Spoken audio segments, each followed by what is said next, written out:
Bismillahirrahmanirrahim. Assalamualaikum warahmatullahi taala wabarakatuh. Alhamdulillahi rabbil alamin.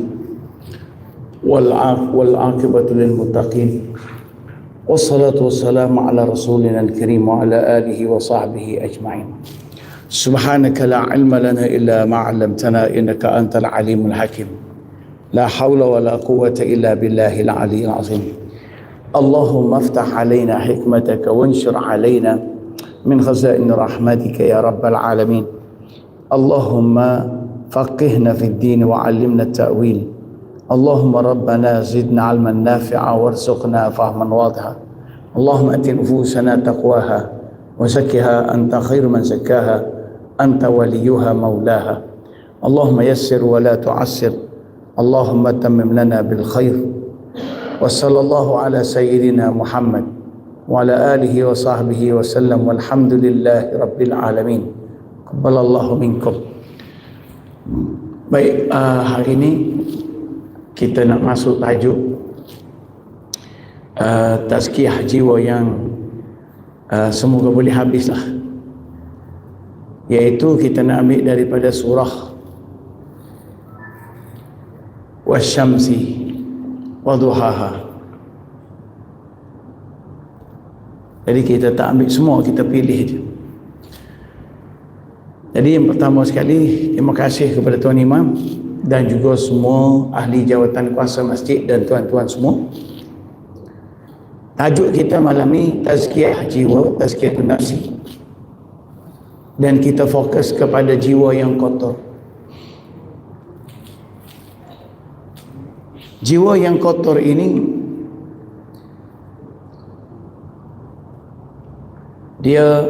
kita boleh ambil daripada kalimah bandingan dia dengan walaili, malam.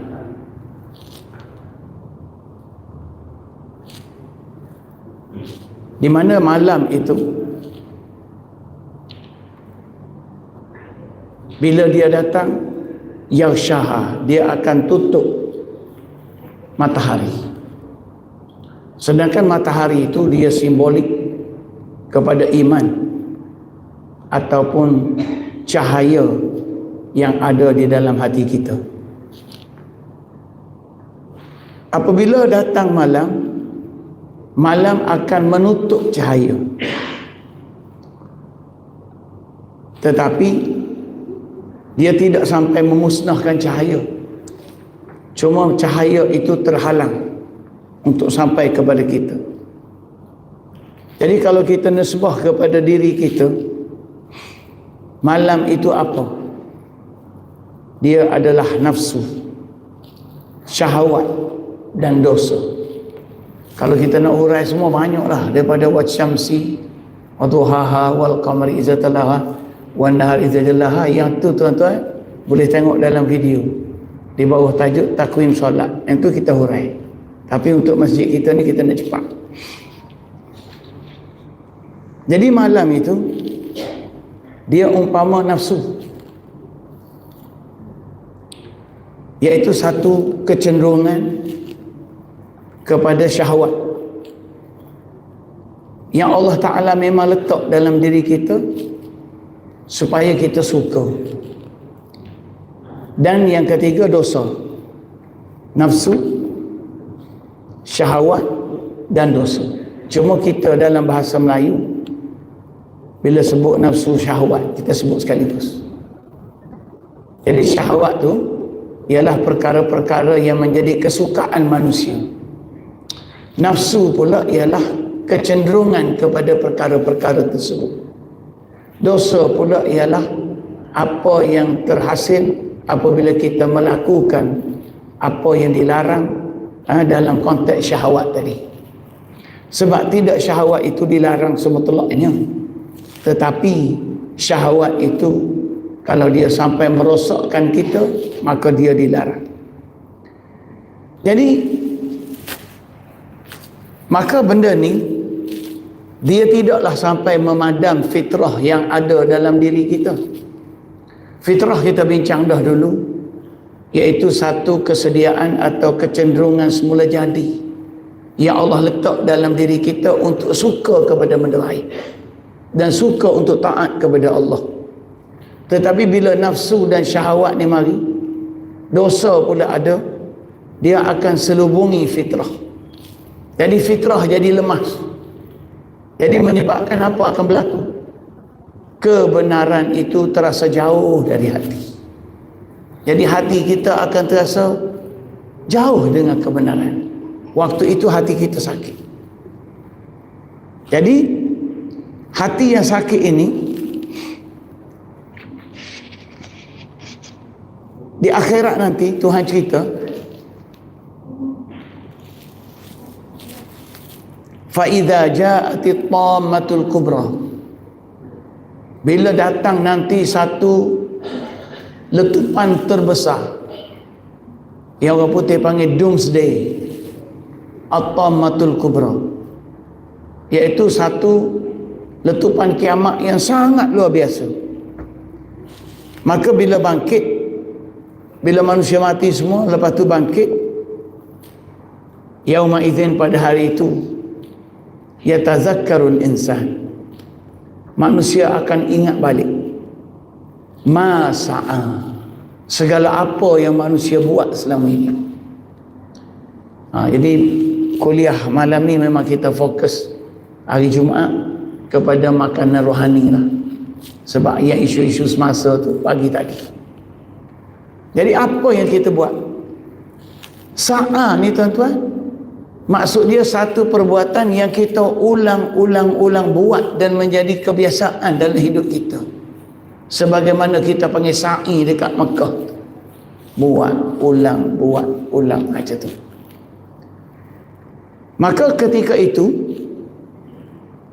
wa burrizatil jahim, maka akan disuarakan neraka jahim itu liman yara, kepada orang yang memandang. Jadi maksudnya saat ni ketika kita duduk di padang mahsyar, maka Tuhan pun cerita, ketika dia ada di mahsyar tu, dia akan ada dua kumpulan. Ni kita baca ni surah ni, kita selalu duduk baca ni tuan-tuan sekalian, surah Wan-Nazi'at. Maka dia kata fa amma man tagha, maka ada pun sesiapa yang kalau ia selama di dunia dulu tagha, melampaui batas. Maksudnya dia teruk juga. Bahasa Kelantan royak mudah faham. Tagha ni bahasa Arab, bahasa Kelantan panggil teruk. Faham tak teruk dah? Dah orang buat dah pagar, tak lagi teruk juga. Gitu. Kalau Torah ni kita terjemah bahasa Melayu, kita kata tak beliau. Jadi benda tu tak boleh dah, tapi kita buat juga. Dan dia akan berlaku selepas tu. Orang ni bila dia nak langgar juga, nak langkau juga, bahasa Malaysia dia panggil langkau lah, tapi tak siapa. Kalau bahasa Kelantan teruk ni, dia berasa maknanya payah gitu. Langkau ni boleh langkau gitu kan. Kemudian bila dia pergi, wa asaral hayatad dunya, dia sekali tu, seseorang itu dia akan cuba melangkaui ataupun teruk tadi Torah, dan waktu yang sama dia akan utamakan kehidupan dunia. Inilah tuan-tuan penyakit yang menyebabkan hati kita jadi letih. Asaral hayatad dunya, bila sebut kalimah asaral hayatad dunya, Tuhan nak bagi tahu dunia ni tak layak kita beri keutamaan lebih daripada akhirat. Itu hakikat. Dengan sendiri dah bila Tuhan sebut wa asaral hayatad dunya, dia utamakan kehidupan dunia, bermaksud kita ni sebenarnya akhirat tu lebih besar, bukan dunia. Maka orang ini dia akan gagal kerana dunia tadi akan memalingkan dia daripada akhirat. Maka Tuhan cakap fa innal jahima hiyal ma'wah, maka neraka jahimlah tempat dia akan berada selama-lamanya. Jadi tuan-tuan sekalian, dalam ni kita nak mengaji dua perkara, tara dengan athara, iaitu mengutamakan benda yang tak perlu, terak benda yang tak boleh pergi, kita nak terak juga. Athara ni benda tak perlu tapi kita nak utamakan dia. Maka tuan-tuan sekalian, hari ni tengok, hamba bagi contoh mudah. Gaji kecil tapi nak pakai kereta besar, buat loan tu kat 8 G, 100% loan. Lepas tu siapa kau 9 tahun, tak ada habis 9 tahun kereta gelar. Betul tak? Agak nak pakai besar juga, dah kita tak ada gaji. Itu dia panggil tu asar al-hayat dunia ni. Hidup, tengok kerja dia, fikir benda-benda yang tidak ada kena-mengena dengan akhirat. Mak sebutlah, di antara benda orang kita puja, kalau boleh jadi pemain bola ke contoh, maha-maha gaji, orang sanjung belakang. Tapi kalau jadi tu email, tak sah. Amak nak tanya, hak bisa main bola tu, hatta Muhammad Salah sekali pun, agak-agak tu hewi pahala ke main bola tu? Ada kaitan dengan akhirat tu?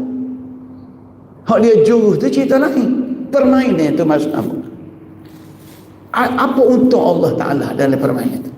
Tapi tuan-tuan, kita mengorbankan hidup kita daripada lahir sampai mati, dari pemain jadi profesional, lepas tu tak buat nak main jadi jurulatih, mati dengan jurulatih.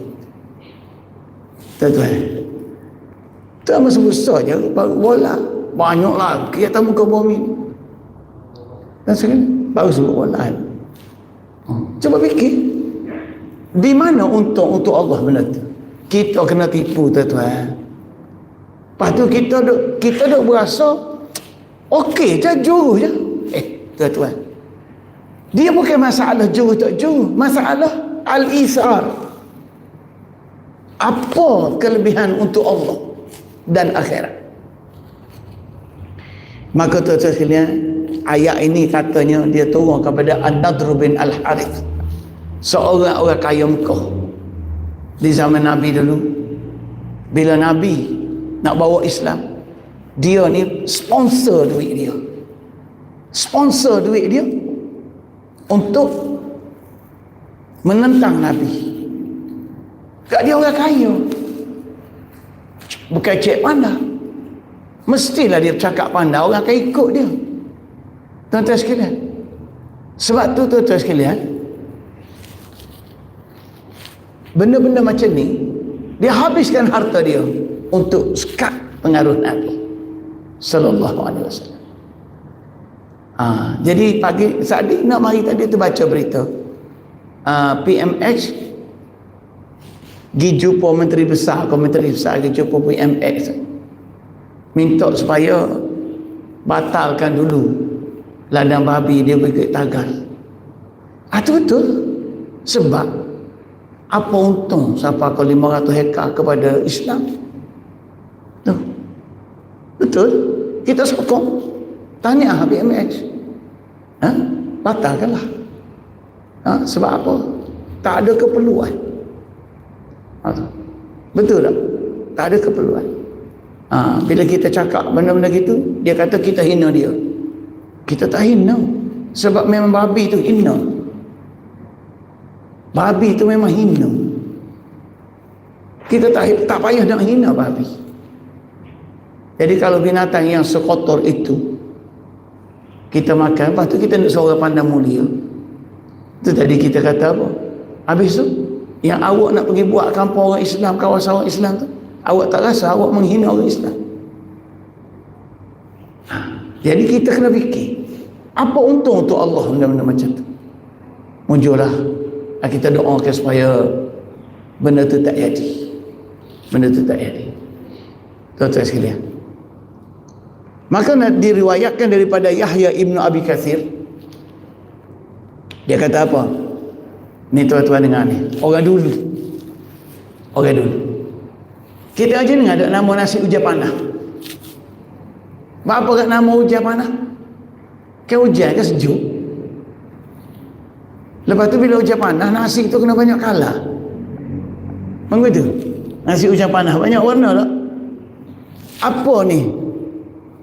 Yahya Ibnu Katsir kata, man ittakhadha, siapa-siapa menjadikan, ni nak cerita benda-benda yang boleh menggelapkan hati, min ta'amin wahidin, siapa-siapa yang mengadun dan menjadikan daripada makanan yang satu, salah satu alwan, ada 3 kala dia masuk ke, lepas tu masukkan dia tu ada 3 kala makanan dia, kek lapis ke apa semuanya. Banyak tak? Berapa kala kek lapis, betul tak? Okey. Faqat tagha, maka orang tu sebenarnya telah melampaui batas. Dia telah teruk benda hak tak perlu. Pak buat kita ke mana? Keduk mai kalah apa tak mudah tu. Dia kata siapa-siapa masak makanan, menyibukkan diri dia untuk mewarnakan nasi tu sampai jadi kalah macam-macam tu, dia kata tagha, sudah teruk benda tu. Tak perlu semua, mungkin kita nak makan nasi, bukan nak makan kalah. Apa tu marah kamu? Bukan hamba ni. Orang-orang lama dah bagian ni. Duk sibuk main kalah lagi. Makan je mana tu. Dia Islam ni dia kalau benda-benda tu tak ada untung untuk Allah. Kalau boleh tak usah, kalau benda tu tak ada untung untuk Allah, tak payah. Ni nama orang ni Yahya Ibnu Abi Katsir. Tuan-tuan sekalian, sikit-sikit tak boleh banyak sebab nak baca banyak, nak suruh boleh ilmu saja. Daripada Ad-Dhahhak, Huzaifah ada kata, akhwafu ma akhafu ala hadhihi al-ummah, benda yang paling aku takut daripada segala apa yang aku takut, ala hadhihi al-ummah, kepada ummah ini, ialah an yu'thiru, mereka memberi tumpuan, ma yarawna, apa yang nampak pada mata, ala ma ya'lamun, berbanding apa yang mereka faham. Maksudnya gini tuan-tuan, ilmu ada tapi kalah kepada pandangan mata, kalah kepada pandangan mata. Jadi maksudnya benda yang kita buat tu lebih meraih kepada keperluan-keperluan mata, keinginan kita, berbanding ilmu yang kita kita ada dan kita tahu. Jadi contohnya inilah hak mudah-mudah. Kita kata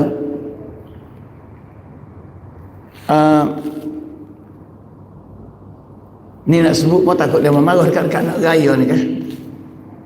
Betul tak? Dekat nak raya ni banyak benda-benda yang kita beli jadi mahal tu bukan kerana baju tu sangat. Hak tepek baju tu banyak. Permata kau tu, permata kau ni. Betul tak? Lepas dia tepek pula, dia lekat tu dia pakai stareka gitu kan. Jadi pakai sekejap, tak lama cabut tangga. Jadi bila letak banyak sangat kerawang-kerawang ke apa bunga macam-macam ni, comel tak nampak? Comel. Maka dia terpaksa bayar lebih untuk benda-benda kalau tak ada pun tak apa. Tu. Betul? Dia kata orang nak comel juga. Boleh. Tetapi jangan sampai comel itu lebih penting daripada baju itu sendiri. Sudah hijau. Kalau ngaji bab ni kan tak boleh klik. Boleh sudah awal kuliah mana ni. Gitu je lah tuan-tuan. Sebab tu tuan-tuan sekalian, buatlah apa-apa itu dengan ilmunya, Bukan semata-mata dengan pandangan mata dan akal saja, tapi dengan ilmu. Apa makna ilmu? Faham dan mengerti. Tuan-tuan sekalian, itu faham dan mengerti. Jadi kalau tuan-tuan nak tengok benda ni, tuan-tuan tengok balik cerita Nabi Musa dengan Nabi Khidir. Macam mana Nabi Musa pergi belajar dengan Nabi Khidir dalam cerita-cerita yang banyak. Jadi di antara contoh kita tengok bagaimana Nabi Khidir memberitahu kepada Nabi Musa, kamu tak akan boleh belajar dengan aku. Sebab apa? Benda yang kamu nak belajar ni, benda yang kamu tak akan mampu sabar. Syarat nak mengaji ni kena boleh sabar. Jadi sungguh bila Nabi Khidir bawa alam dia, kan dia alam masa depan, ilmu kita tak tahu masa depan. Jadi di situ bukan lagi mengaji ilmu, nak mengaji arti sabar. Itu je kesimpulan daripada cerita Nabi Khidir. Sabar ni apa? Sabar tu ilmu. Kalau kita ada sabar, kita tidak akan tewaslah kepada mata comelnya. Sabar dulu. Betul tak? Jadi Nabi Musa kena pecah ke Nabi Khidir tu ke apa? Tak boleh sabar. Dah 3 kali dia kata Nabi Khidir, qala hadza firaqu baini wa bainak. Cukuplah dia kata, kita berhenti sini lah. Dah 3 kali dia mengaji ni. Klik cek dah cerita, tak nak cerita tu, tapi nak cerita point je. Betul tak? Nak sabar macam mana? Tebuk kapal orang. Bukan tebuk lah, kopak-kopak taruh kapal orang. Kemudian kerak kepala budak. Lepas tu pergi betul tiang pagar. Jadi benda-benda tu sepatut sabar. Dan Nabi Khidir kata boleh. Satu je, jangan tanya sehingga aku beritahu. Jadi mudah kan kalau ada cikgu dia mengajar kita, jangan tanya dah, jangan tanya. Dengar je. Mudah dah kalau cikgu ajar kita. Sebab orang Melayu ni kalau cikgu tanya, ada soalan? Senyaplah kau. Terus cikgu kata, jangan ada soalan, jangan tanya. Dengar, jaya dah cikgu tu. Jadi Khidir pun kata begitulah kepada Nabi Musa. Sebab nak tes sabar. Tuan-tuan sekalian. Jadi antara benda sabar ni ialah apabila kita kalah kepada pandangan mata, sehingga pandangan mata tadi menutup ilmu. Menutup ilmu.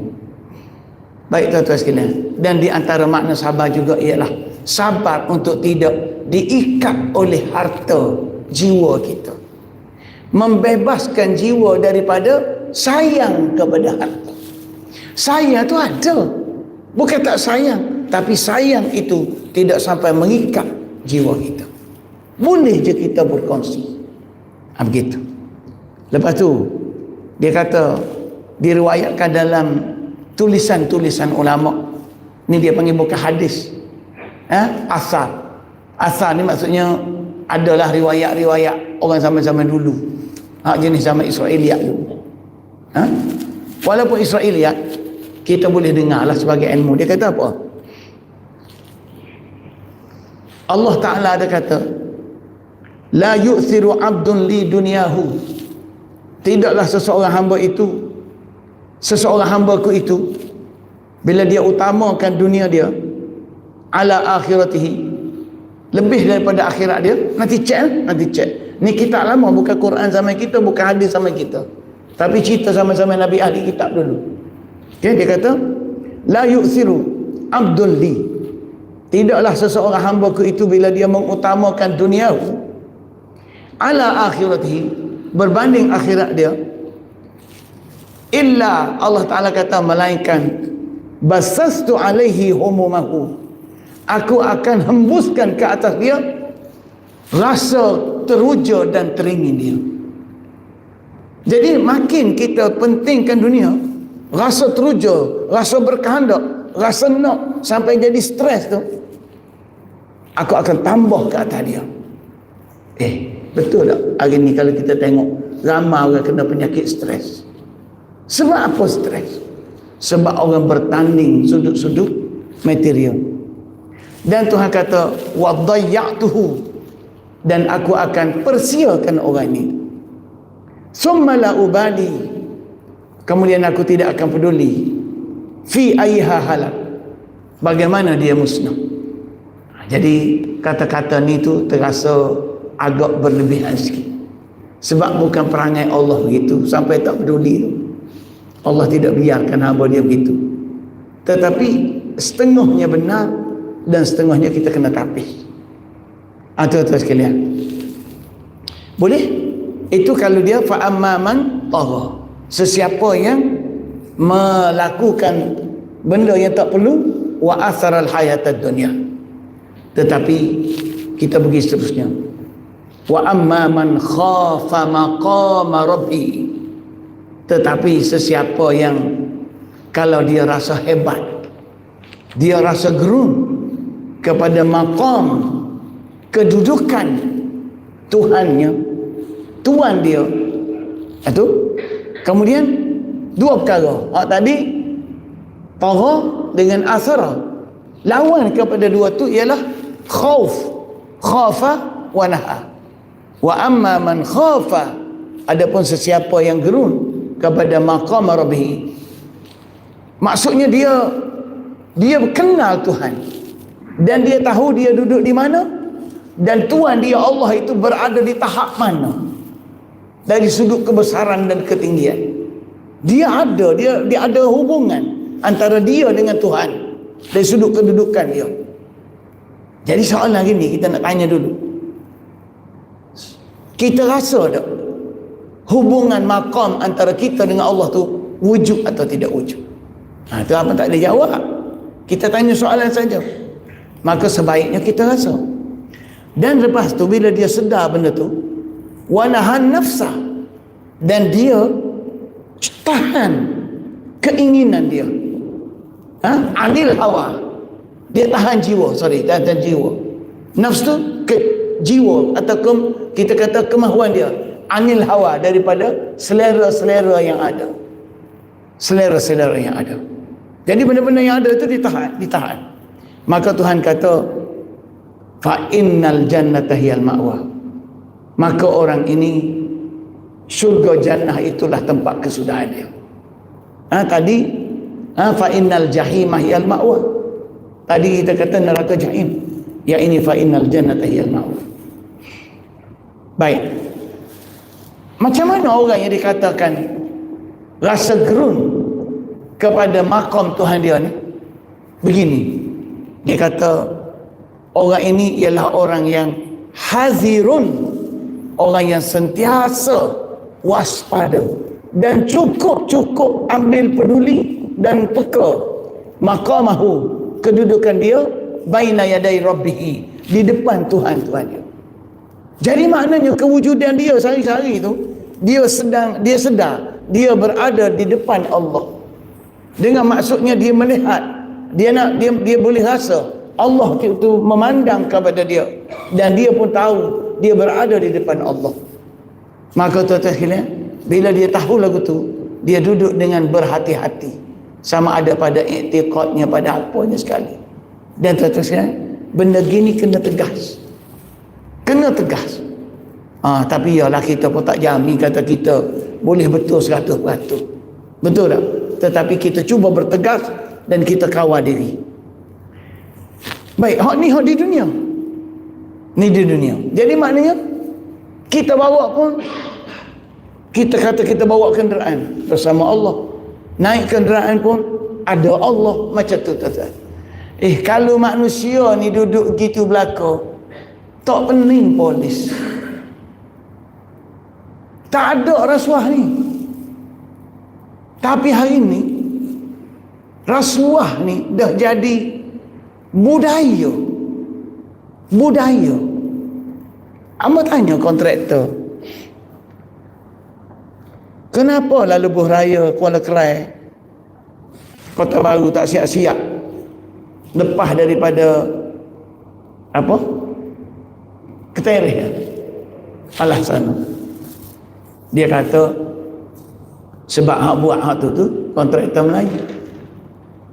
Hak sebelah ketereh ke Kota Baru Siak tu sebab Cina buat. Jadi bila dapat kontraktor Melayu,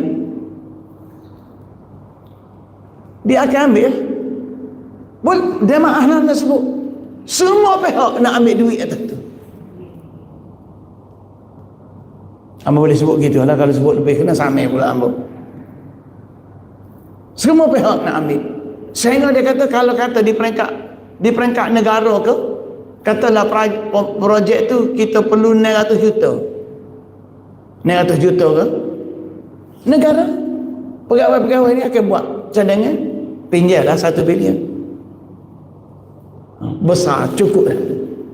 Maka daripada situ dah kita pun patut.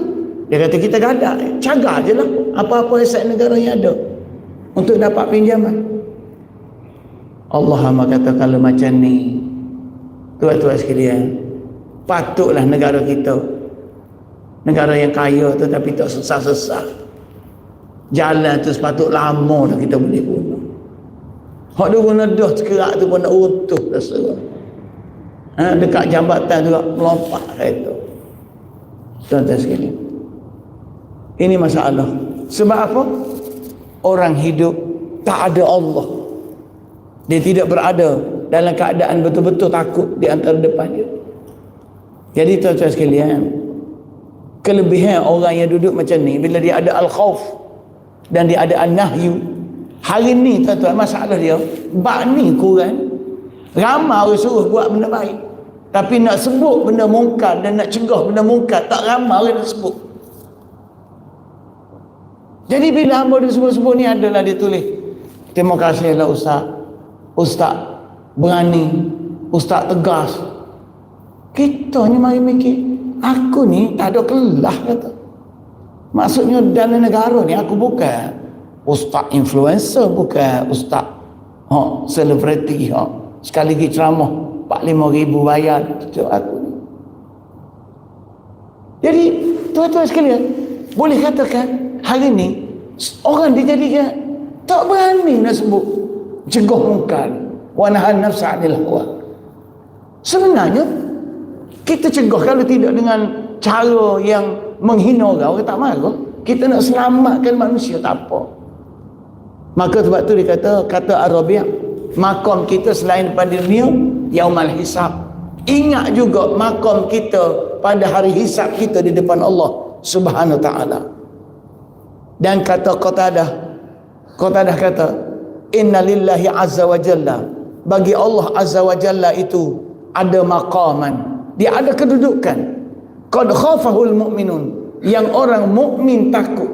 Maknanya begini tuan-tuan, kalau kita hidup sebagai seorang mukmin tapi tak rasa gerun kepada Allah, tak berasa takut kepada Allah, berarti kita tidak berada pada makam antara kita dengan Allah. Kita dengan Allah tak menyambung. Yang ni yang kita takut ni, tuan-tuan sekalian. Baru sebentar bunyi dah dia. Tak apalah, kita baca dulu. Tak apa, kerja dia. Kata Mujahid, kalau kita nak tengok, dia kata begini, orang ni duduk di makam tu macam mana? Memperhati kepada khaufuhu, takut dia di dunia ini, minallahi azza wa jalla, kepada Allah azza wa jalla, inda muwaqa'ati zambi, ketika dia buat dosa. Ketika kita buat dosa tu tuan-tuan sekalian, dia mari ingat dah, tak boleh ni, Allah tak suka ni benda ni. Hari ni tuan-tuan, kita payah hari ni. Telefon kita tu buka iklan macam-macam keluar. Siapa kan? Kita rasa iklan-iklan yang tak tutup aurat apa semua tu kita kira biasa dah. Jadi pesen dia, kita kata pesen dia. Jadi kita pun terima pesen dia, nak buat apa? Tuan-tuan sekalian. Jadi itu.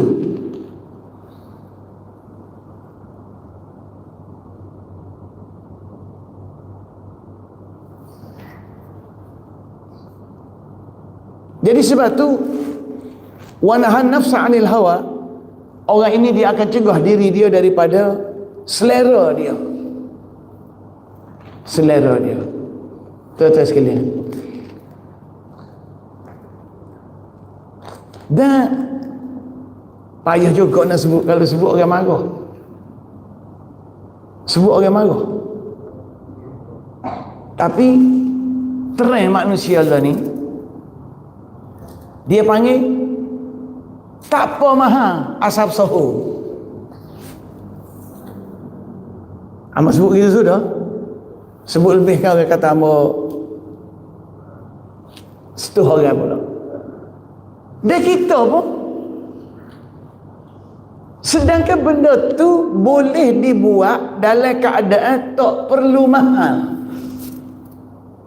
Lepas tu untuk mewajarkan mahal kita tadi, kita bayar tu, bayar ini, bayar itu. Kenapa kita pergi buat cara kena bayar banyak? Kenapa kita tak ubah biar cara tu bayar murah? Amat cerita sebenarnya orang beratur tak apa berlaku. Maaf dah sebut. Tuan-tuan kena, hamba apa kena. Bila kita buat rumah, kita buat bangunan ke apa semua sekarang ni, kita tutup semua. Siapa angin nak masuk pun tak boleh. Kita tutup semua. Lepas tu, bila tutup semua panas. Terpasang aircon. Bila pasang aircon, bil besar ke tidak? Besar kan?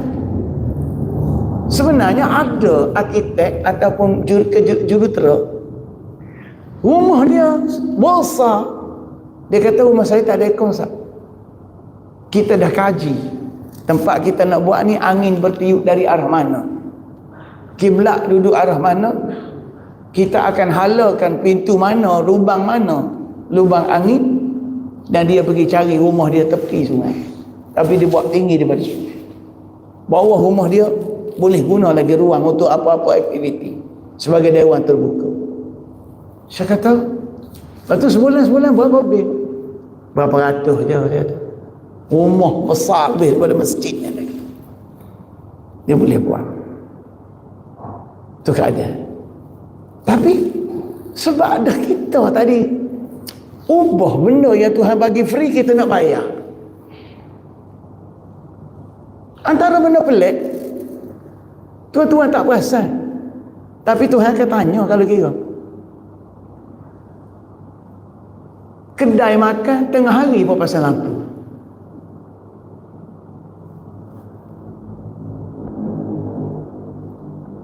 Tengah hari, matahari ada, pasal lampu.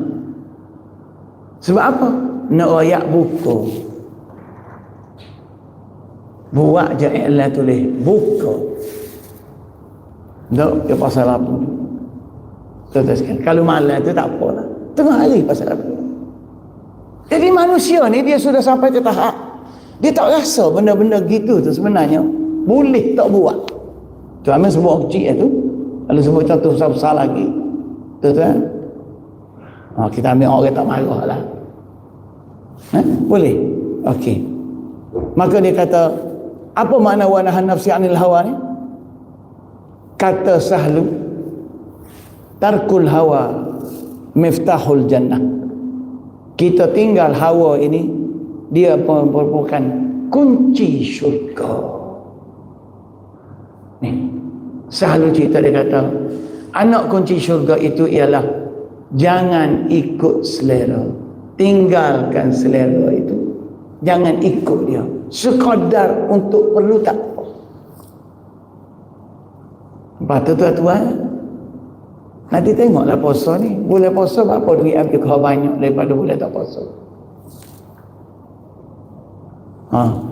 Tak makan perut dalam pun makan perut dalam bulan puasa. Awal-awal lagi tu, perut muda tu,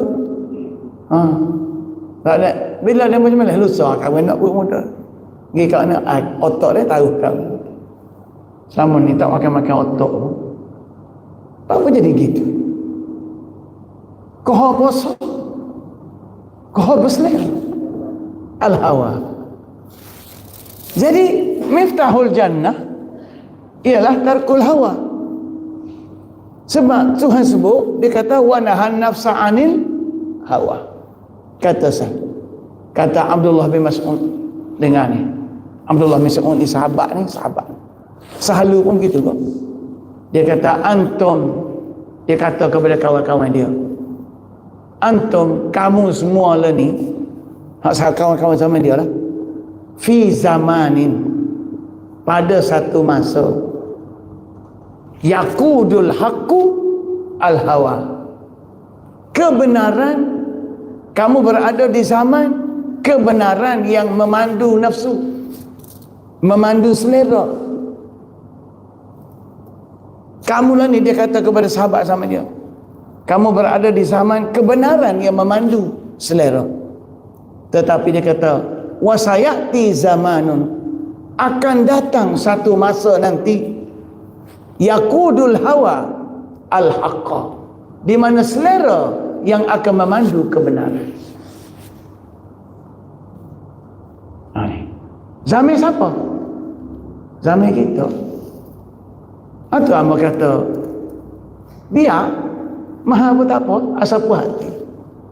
Atau hamba kata, kita hari ni bersahur, maha pun tak apa, asal puas hati. Jadi dia sebenarnya hidup ni, kalau nak kira puas hati, dia tak puas hati semua. Dia tak puas hati. Cuma orang kata sekadar ambil perlu.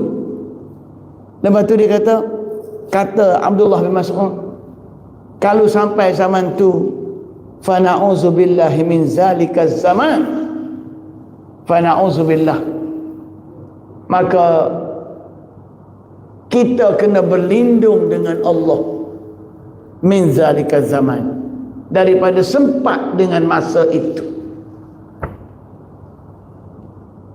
Okey, tuan-tuan nak tahu tak hari ni contoh kenapa ni benda ni? Antara benda yang selalu hamba sebut hari ni, benda ni ialah jenama. Benda lebih kurang, tapi sebab hak ni branded, hak ni tak branded, maka hak branded orang sanggup beli walaupun mahal. Padahal sekadar nak buat pakai WhatsApp ya, ambil gambar kamera begitu, betul tak? Okey, model orang sanggup tukar sebab ada model baru, padahal hak duk pakai lama dah tu tak ada apa-apa lagi. Tak pakai dah model ni, boring. Tuan-tuan sekalian, kena belakang lah kalau dia main lagu tu. Maaf lah dah, mengaji tasawuf ni lagu tu lah. Tuan-tuan sekalian, jadi benda-benda macam ni dia panggil, aku fa na'udzubillah, mari kita berlindung dengan Allah min zalika zaman. So lagi tuan-tuan, hak paling hamba tak faham, nombor pelik kereta. Sanggup tagan mahal-mahal sebab nak nombor mahal. Kalau boleh nombor 1 atau nombor 2 putih. Betul tak? Sanggup bayar mahal-mahal. Lepas tu bila bawa tu kena sampai polis, sebab tolong ni. Polis tak boleh baca kan kalau nombor tak mahal. Lepas tu buat apa? Kelah. Ini al-hawa. Kat kita ada rebuh ni, tapi orang kita ni kan hak tidak mahal ni, hak tak ada piti ni pula pun. Bila tengok dia malu. Tengok dia. Pelik saja berapa dah. Dia hak miskin nak mampu ni. Maaf kata sikit. Miskin hak nak mampu ni pun bangga dengan benda hak orang kaya buat. Jadi perbuatan orang kaya tadi bukan setakat dia yang bunuh, bahkan orang miskin pun bunuh. Tak dia tengok dia pakai kereta ke apa, nombor saja berapa tu. Tidak biasa dengan ayat gitu. Lepas tu agak-agak gimana tu jawab. Tuan-tuan, ni tak mengaji hak tu guru betul-betul lagi ni. Apa baca putih kitab je pun ni. Maka sebab tu tuan-tuan, fenomena hati ni tuan-tuan kita kena jaga. Walaupun banyak dosa macam mana pun, dia tidak memadam iman. Ini kita kena beringat. Dosa kita yang kita buat ni, yang kita berasa sedap-sedap tu, sebab kita tak berasa. Kerana dosa itu dia tidak akan padamkan iman kita dengan serta-merta. Kalau iman kita ni seperti mentol lampu, buat dosa gelap. Orang pakai tak buat dosa. Terus sekali buat maksiat, jalan bengok tu pagar. Orang tak buat. Tapi dia kata, tak ada apa-apa. Siapa ni kata tu? Tahu, aku tengok mu hak pergi semayang seumur nampak hidup. Susah pada aku. Aku tak semayang belah mana pun tukar buaya rezeki. Tak gitu tak Emel? Tengok tu Emel jaga masjid. Dia beri ada. Dia kata gitu.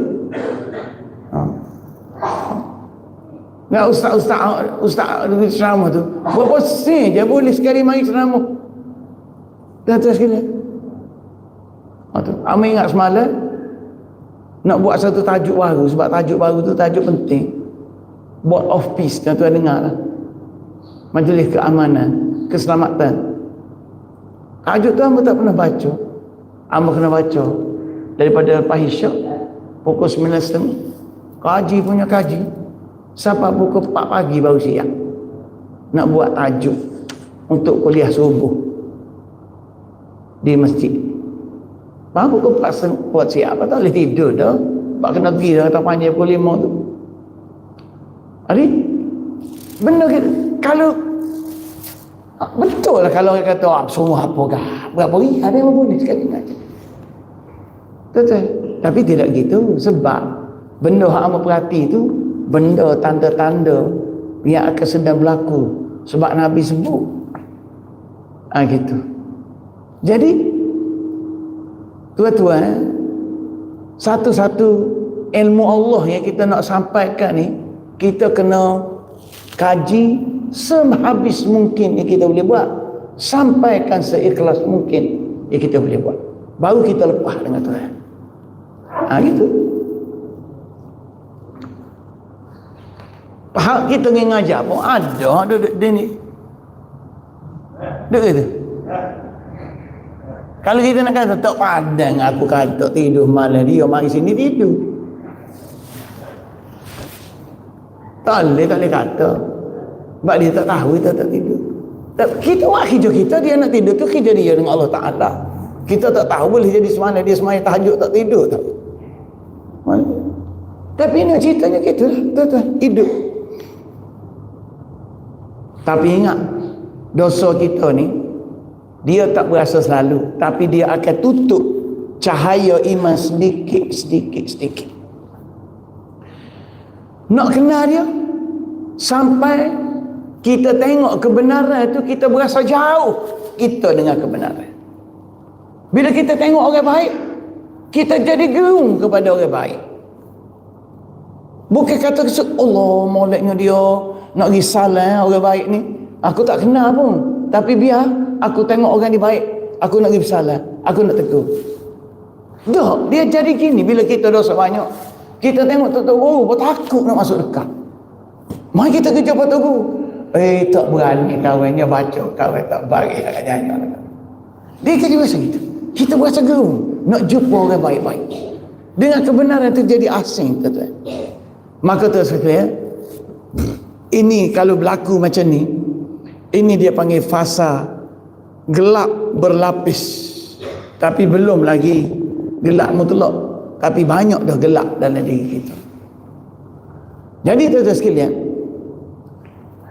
bagaimana dosa kecil menjadi malam yang panjang dalam hidup kita. Jadi hak cerita saat ni itu mukadimah dia. Ni baru nak masuk tajuk. Tak apa, Tok Imeh tak ada. Tok Imeh gini tak apa. Ngopak ke Tok Imeh tu? Jadi dia kata, tuan-tuan, dosa kita ni dia ada 7 tahap. Dia akan pengaruhi kita 7 tahap. Jadi kita baca dulu setakat dal. Boleh. Dosa kecil ini pertama sekali dia akan melekat dalam diri kita sebagai titik. Dia panggil nuktah. Kita duk panggil nuktah. Nuktah. Titik ni betik. Apa yang ada bitik ke berapa tu? Bitik. Bahasa Malaysia panggil bintik. Tak pandai lah kecil. Jadi dia bitik, dia panggil nuktah sauda. Jadi itu dosa kecil. Ada hadis Nabi kata, innal mu'min, orang mukmin itu, ni orang mukmin dah. Bila kita beriman, kita dah ada iman. Kemudian iza aznaba zamban, bila dia melakukan satu dosa tertentu, ikutlah apa-apa dosa kecil ya, kanat, maka akan terbentuklah nuktatun sauda, satu bintik hitam fi qalbihi, di hati dia. Jadi dapat kau satu, tak berasa lagi. Seperti kita bawa kereta pergi Kuala Lumpur, kena sekali dua tak ada apa lagi. Betul tak? Kemudian fa in taba, tu tuan-tuan sekalian, kalau dia waktu ni nanti sekejap kita baca sekejap, tak boleh baca banyak-banyak, baca sesuatu. Nak baca tu dulu. Iaitu bila kita buat satu benda, dia akan lekat titik hitam. Apa maknanya? Hakikat tahap ini dia bermaksud dosa kecil tadi tidak sampai mematikan iman lagi, setakat lekat satu titik. Tetapi ia sekadar mencipta satu titik gelap. Satu titik gelap. Mata hati masih boleh bekerja, tetapi kesan dia kurang sensitif. Berarti dia jadi, orang panggil, kalau orang nak buat kandang babi pun dia tak ada apa-apa.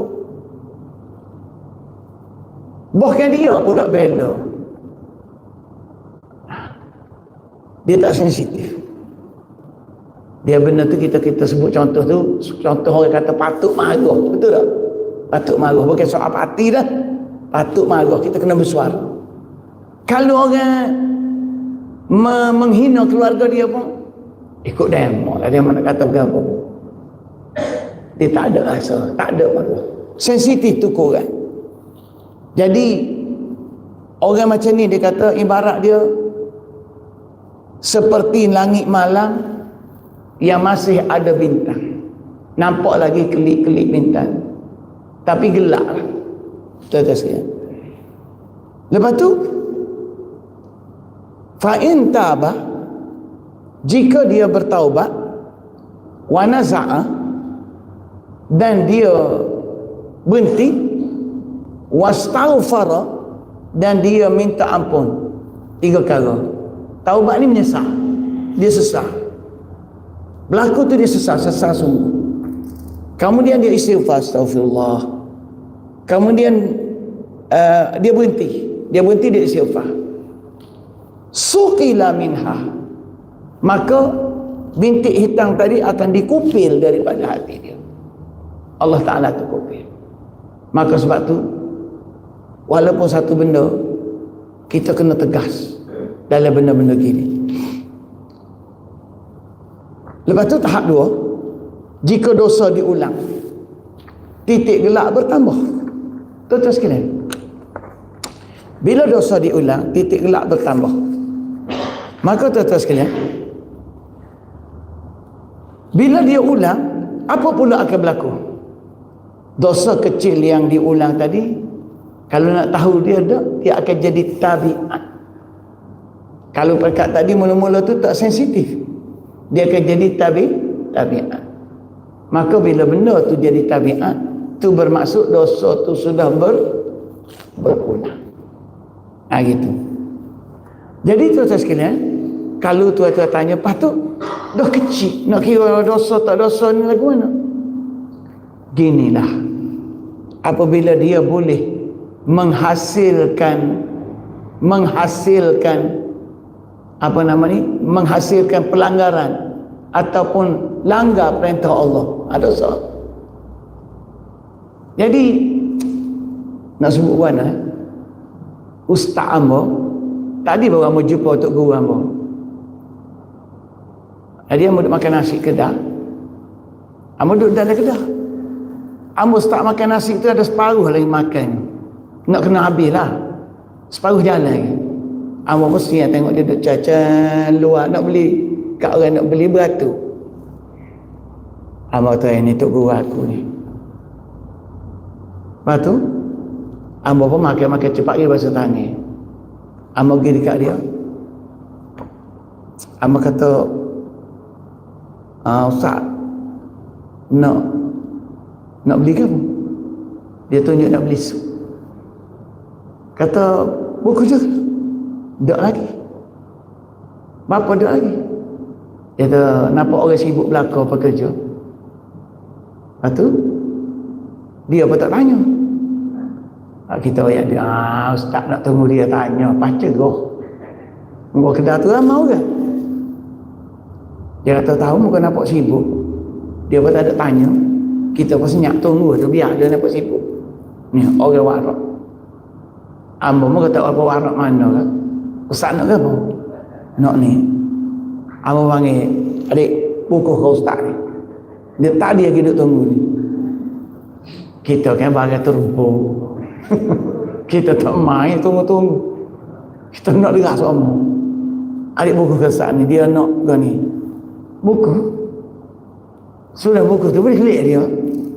Nak cerita orang ni dia tak sih nak ganggu orang. Dia nak tunggu biar siapa. Tak apa orang tunggu. Dia tunggu. Ni lah orang yang jaga adab.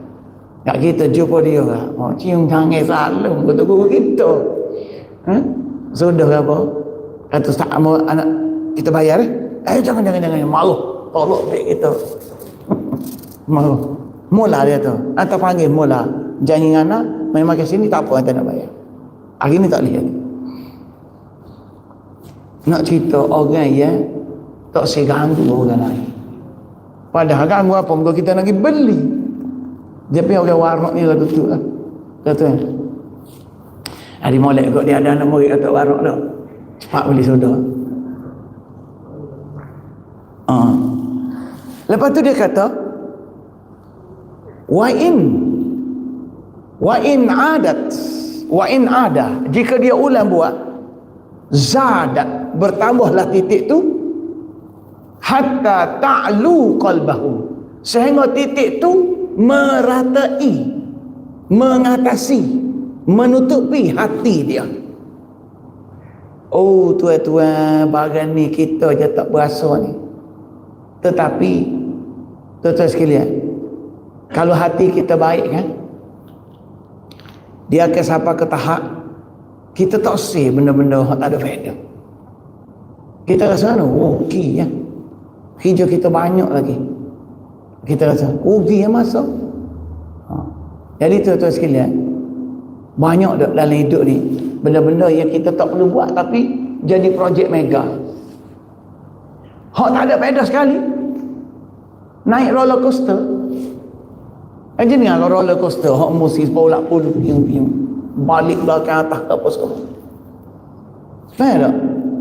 Hak ngandung apa gugur naik juga. Lepas tu orang tak ada faedah sekali terjun baiji tu hari kat tali tu kaki terjun piung pakai dia melawak. Apa kata gila manusia ni macam-macam. Mungkin kita jawab gapo yang mereka tahu dah benda tu dalam. Pahamu ikat tali, pahamu nak keberia nak suruh cabut jantung. Tu tu sekali. Dan di antara hak hamba rasa tak ada faedah ya. Ni bagi hamba lah. Nak daki Gunung Himalaya. Daki ya, naik siapa ni? Nak wayaknya boleh naik. Dah kita ada helikopter, naik helikopter lah cepat sangat.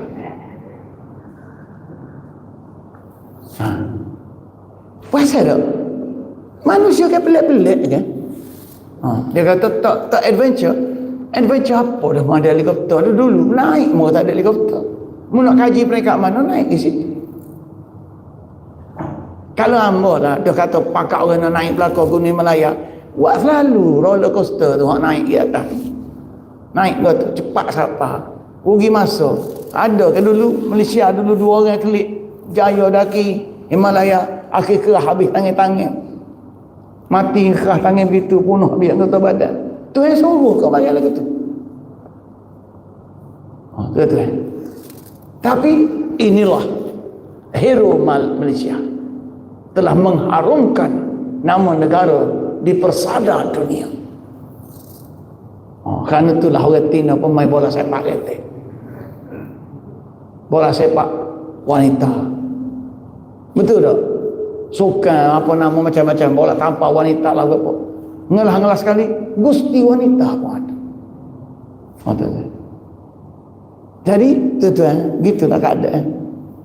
Maka di tahap ini tuan-tuan, hati mula kurang rasa bersalah.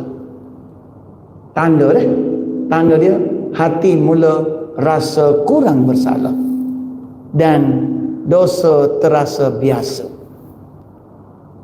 Dia jadi gitu kepada diri kita. Itu dia panggil. Maka waktu ini hati kita macam mana? Seperti awan nipis yang mula menutup cahaya bulan. Kan tadi kan malam gelap pun ada lagi bintang tak?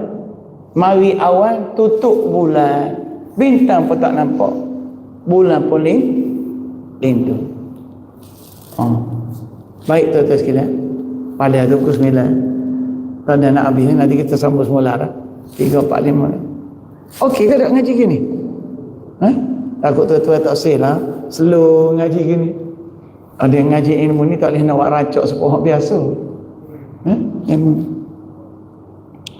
Nanti kita ngaji minggu depan hati keras. Hati menjadi keras. Tak lama dah nak puasa tak? Ni Syakban ni.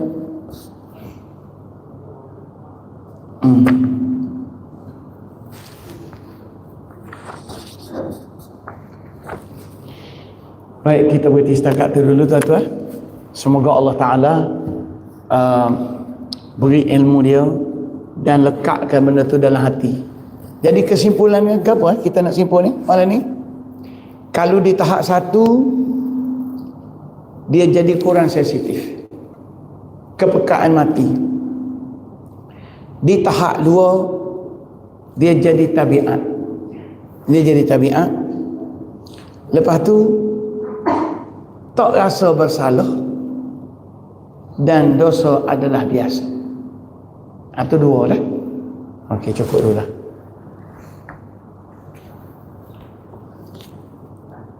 Bismillahirrahmanirrahim. Alhamdulillahirabbil alamin. Wassalatu wassalamu ala rasulina al-karim wa ala alihi wa sahbihi ajma'in. Subhanaka la ilma lana illa ma 'allamtana innaka antal alimul hakim. La hawla wa la quwwata illa billahil aliyyil azim. Allahumma anfa'na bima 'allamtana wa zakkirna minhu ma nasina wa 'allimna minhu ma jahilna. Allahumma tammim lana taqsirana fi ada'i wajibatina wa qada'i a'malina. Allahumma ati nufusana taqwaha wa zakkiha anta khairu man zakkaha anta waliyuha maulaha. Allahumma yassir wa la tu'assir. Allahumma tammim lana bil khair. Allahumma arina al-haq. Allahumma anfa'na bima 'allamtana wa zakkirna minhu ma nasina. Rabbana zalamna anfusana wa illam taghfir lana wa tarhamna lanakunanna minal khasirin. Rabbana atina fid dunya hasanah wa fil akhirati hasanah wa qina adzaban nar. Wa sallallahu ala sayyidina Muhammad wa ala alihi wa sahbihi wasallam. Walhamdulillahi rabbil alamin. Qabbalallahu minkum.